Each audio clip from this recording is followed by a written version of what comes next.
to slumber. Tonight's story is the first episode in a series, a 12-part series.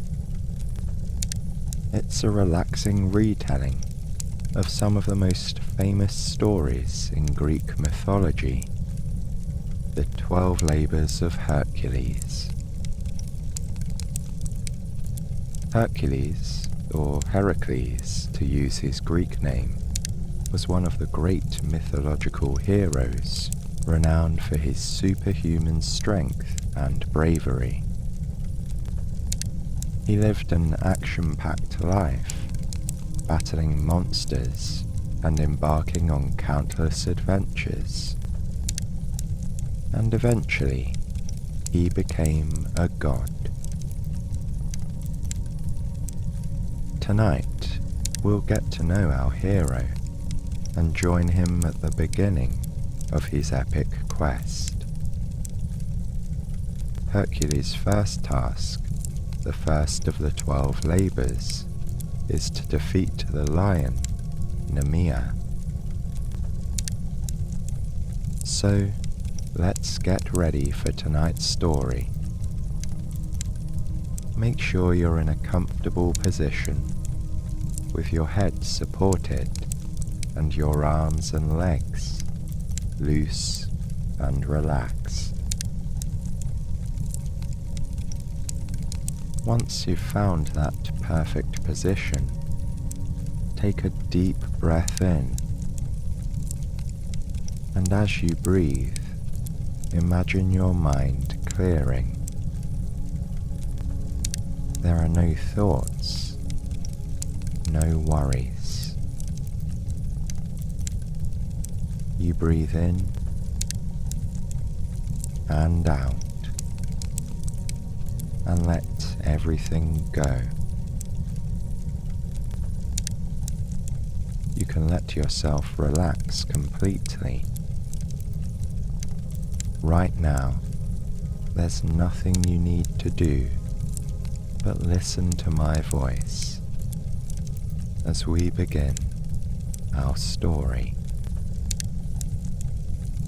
It's time to travel to Greece, thousands of years ago.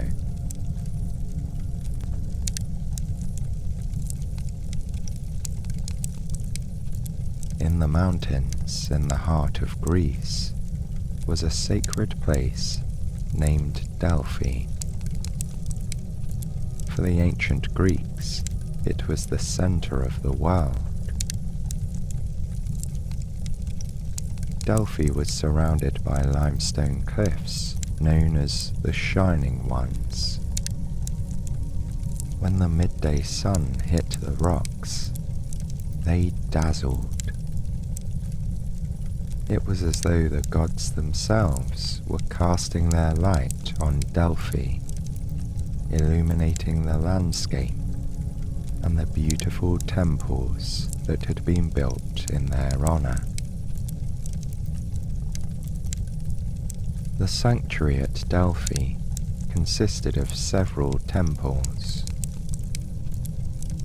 Perhaps the most magnificent of all was the one dedicated to Apollo, the god of sun and light, poetry, music and dance, healing, and truth and prophecy. People would travel from across the country to visit this temple, and the pilgrims came not just to pay their respects to Apollo, but also to visit the priestess. She was the oracle. She could provide answers to the most challenging questions and offer guidance to those who were lost. Pilgrims would leave Delphi with a feeling of peace and happiness and a new sense of purpose. One afternoon, a man stood outside the temple of Apollo waiting for his turn with the priestess.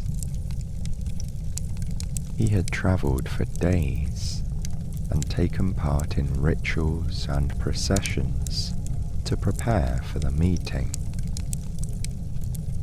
And now it was almost time.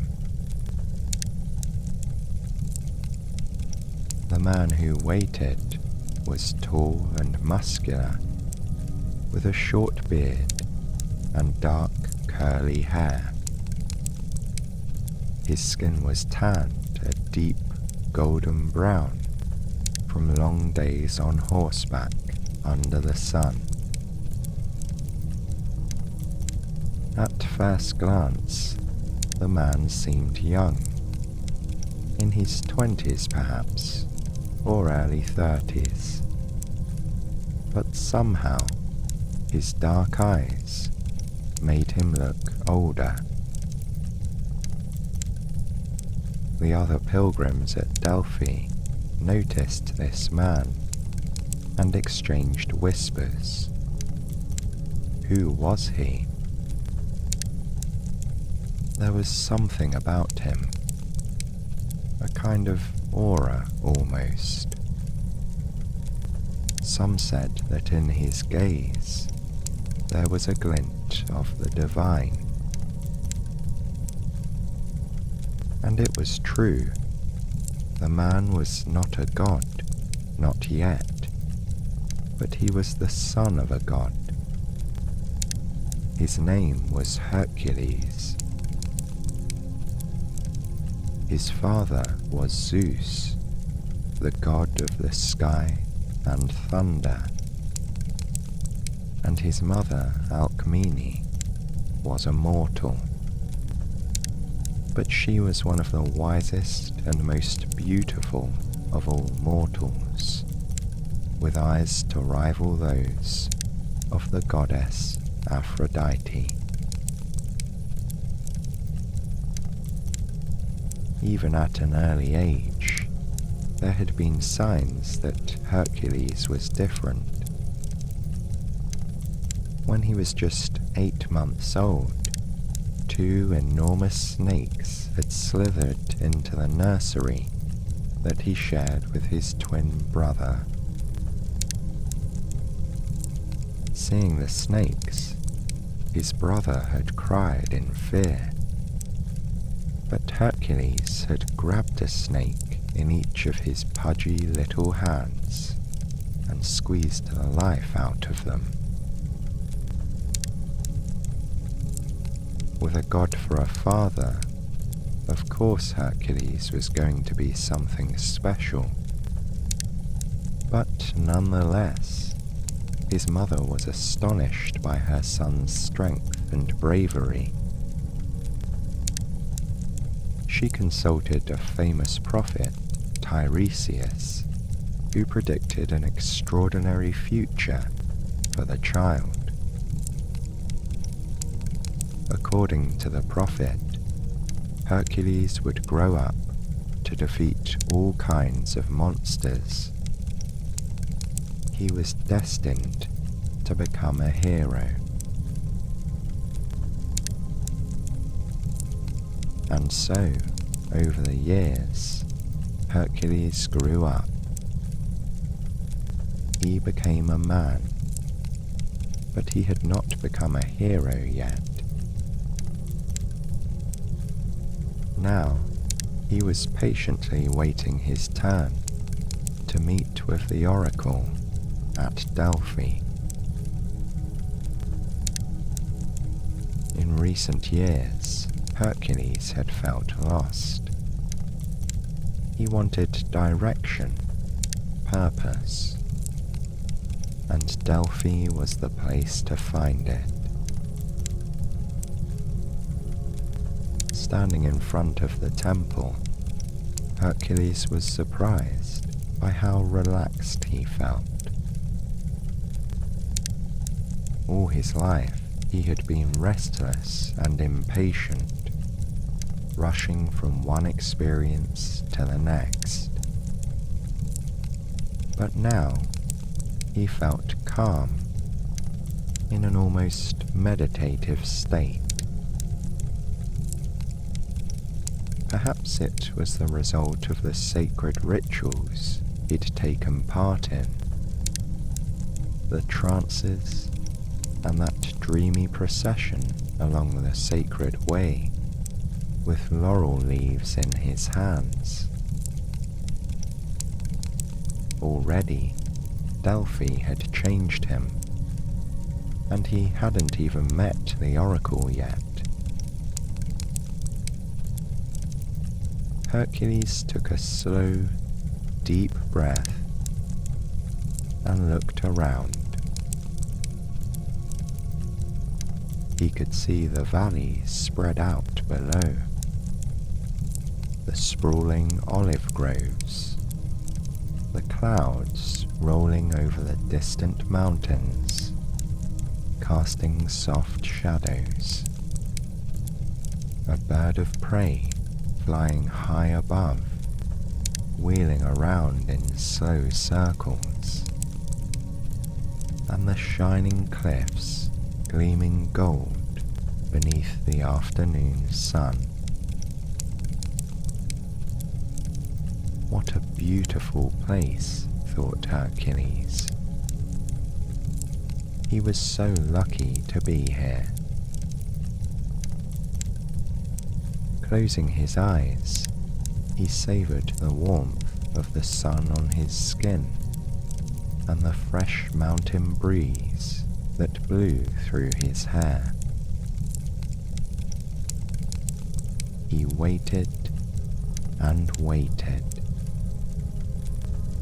and then it was time. Someone was calling his name. Hercules opened his eyes and saw an old man, a priest of Apollo. "The oracle will see you now," said the priest. Hercules felt a thrill of excitement in his chest. At last, it was his turn to meet the oracle and learn his fate.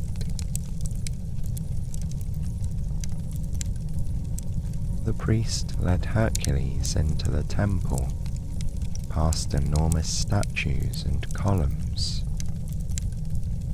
One was inscribed with a command, "Know thyself." The words lingered in Hercules' mind as he followed the priest into a room, the innermost sanctuary. Usually, no one was allowed to enter. Hercules was one of the lucky few to be granted access. Now he found himself in a small, narrow, dimly lit chamber, standing opposite the oracle. The woman had white hair and a white dress, and sat in a golden, three-legged chair. In one hand she held a sprig of laurel, and in the other a bronze dish of water. The air was filled with a kind of fume or vapour. It had a strange, sweet scent, almost like a perfume, and it appeared to emanate from a crack in the floor, near the oracle's chair. Breathing in, Hercules felt himself becoming more and more relaxed. He stood there in silence, waiting for the oracle to speak. She would already know his question and the answer. The oracle seemed to look at him without seeing him. She She was deep in trance. Her gaze shifted to the dish of water in her hand, and then back to Hercules. When she spoke, her words were slow and slurred, and came in a peculiar order. Hercules had to untangle the words in his mind, as though he was solving a riddle. The oracle's message was this: Hercules must travel south and serve his cousin, King Eurystheus, doing whatever the king asked. The hero's reward was eternal life. When Hercules left the temple, his head was reeling. It seemed he could still smell the fumes and see the oracle's face in front of him, pale in the darkness. This moment would stay with him forever. Looking up into the bright blue sky, Hercules felt himself slowly returning to reality. Once more, he became aware of the sun on his face and the breeze rippling through his hair and clothes.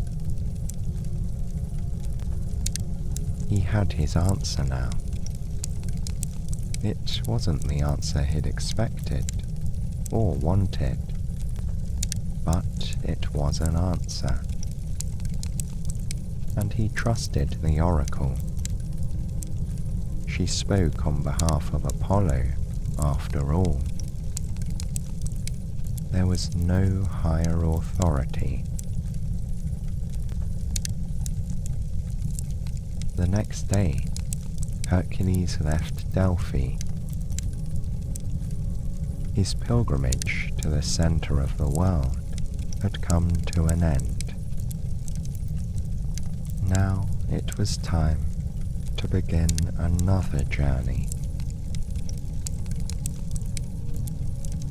He went to the stables on the edge of town, where his horse was waiting for him.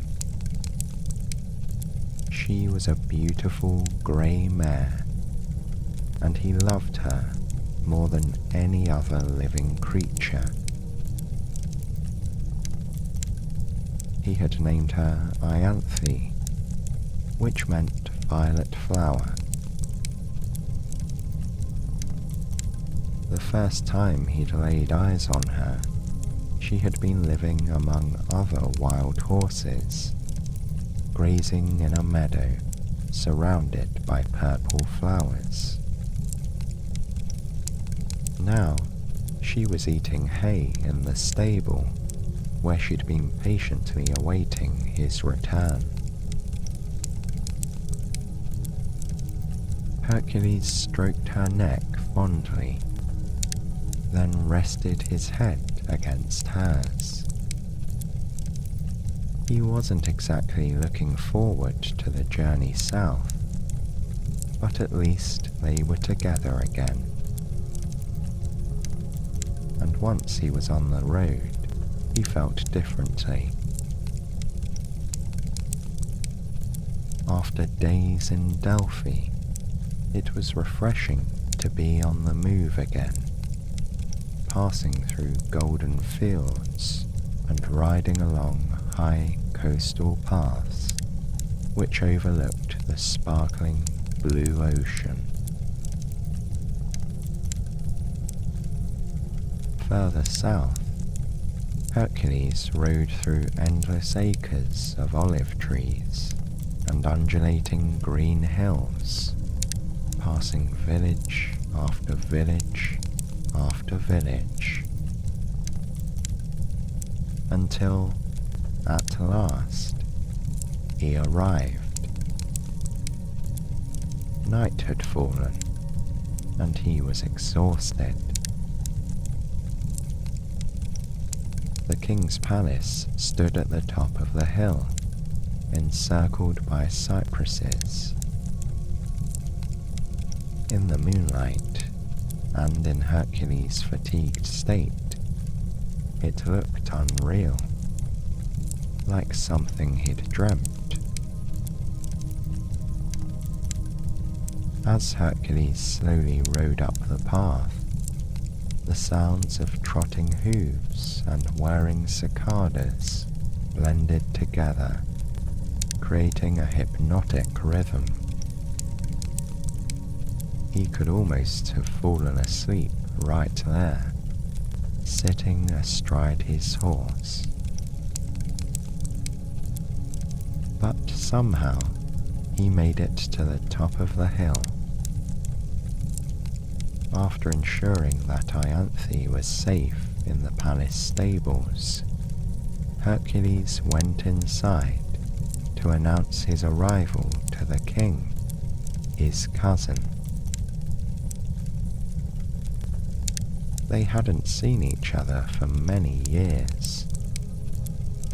Hercules had vague memories of visiting the palace in childhood, and his older cousin bossing him around as they played together.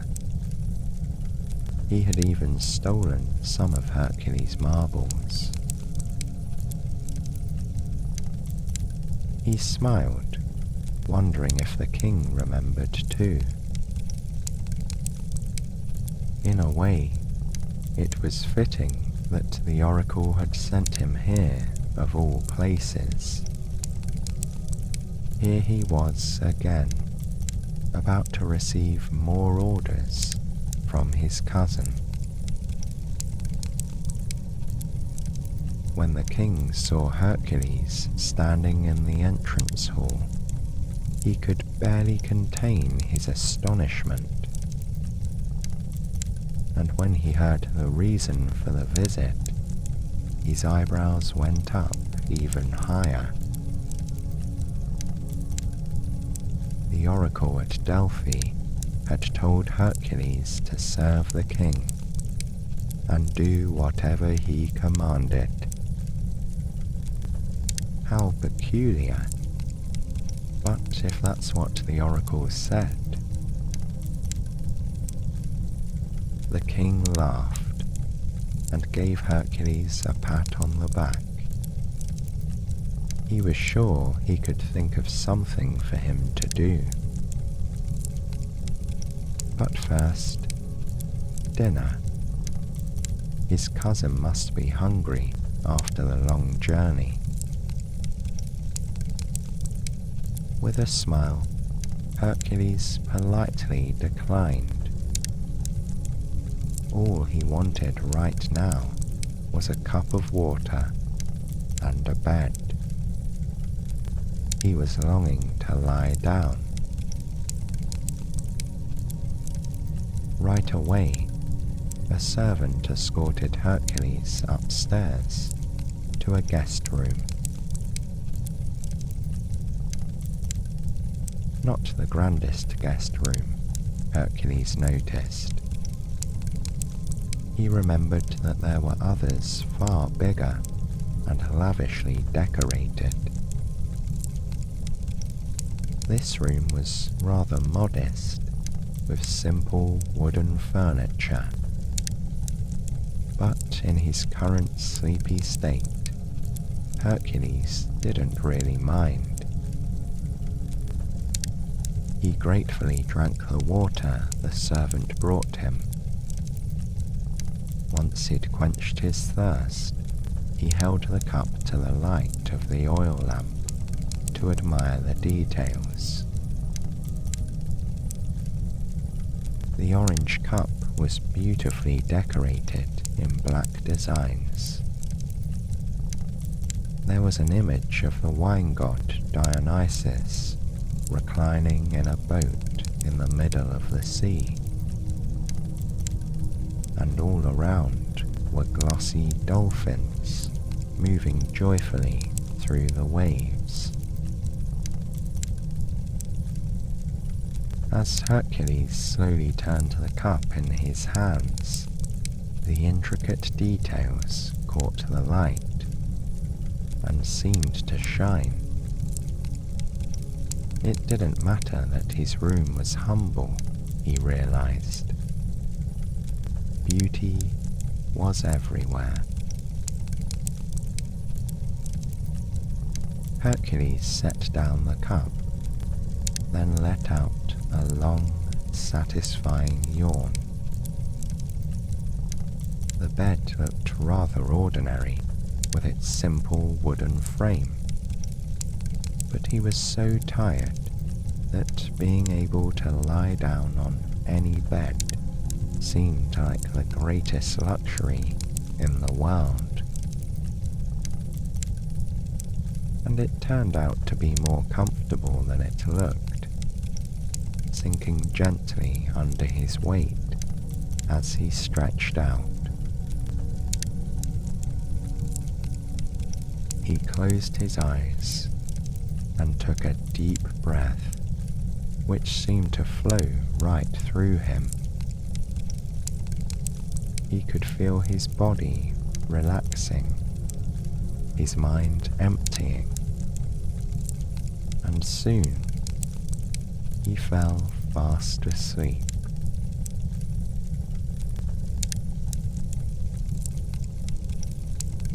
The next morning, Hercules awoke feeling completely refreshed.